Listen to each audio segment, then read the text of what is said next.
à tous les allergiques aux protéines de lait de vache ou comme moi, intolérantes au lactose. Alors, j'ai jamais aimé vraiment cuisiner, puis un jour j'ai déménagé et j'ai dû me mettre forcément à la cuisine. Donc j'ai cuisiné normalement et puis à l'âge de mes 20 ans, l'intolérance au lactose est revenue, mais puissance 50. Je peux plus rien manger à base de lactose et souvent j'ai envie de faire des tartes. Donc pour le coup, je me les fais moi-même. Donc soit on prend la façon traditionnelle où on étale la farine, on fait un puits, on met tous les ingrédients à l'intérieur et on pétrit à la main. Soit on fait comme moi, on prend un robot, on met tout dans le robot, on lance le robot et à la fin on a juste à donner un tout petit coup de pétrissage pour terminer et c'est fini. Pour cette recette, il va me falloir de la farine, de l'huile d'olive. Si vous n'êtes pas adepte de l'huile d'olive, vous pouvez prendre une autre huile, du sel et de l'eau.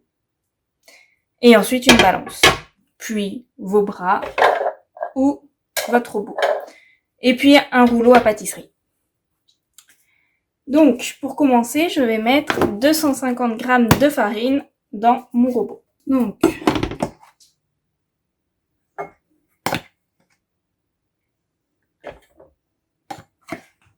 petit chien qui dort.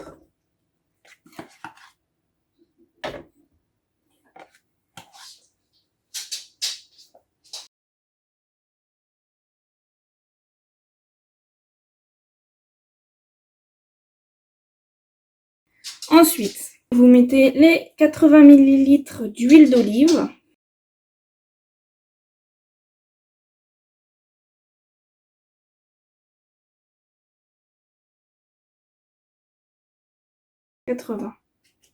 Ensuite, la même quantité d'eau.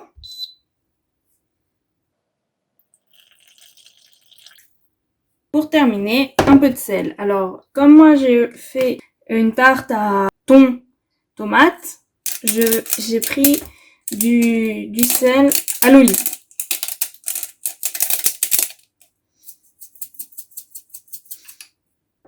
Et maintenant, bon pétrissage pour ceux qui sont à la main.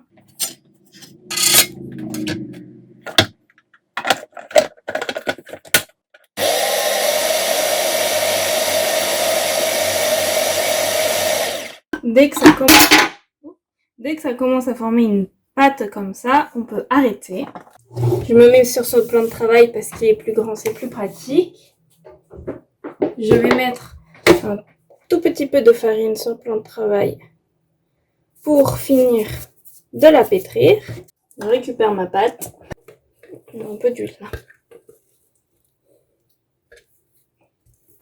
Et je vais juste un peu finir de la pétrir à la main, mais vous voyez la consistance elle est parfaite, donc j'ai juste à former une petite boule.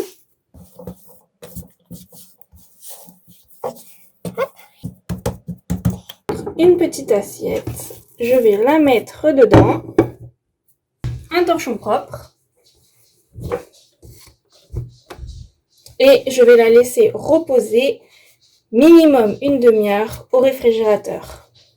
Après la demi-heure, vous pouvez l'étaler avec votre rouleau à pâtisserie et la garnir de ce que vous voulez. Bon j'espère que la recette vous a plu et puis j'espère vous revoir bientôt pour d'autres recettes. Au revoir.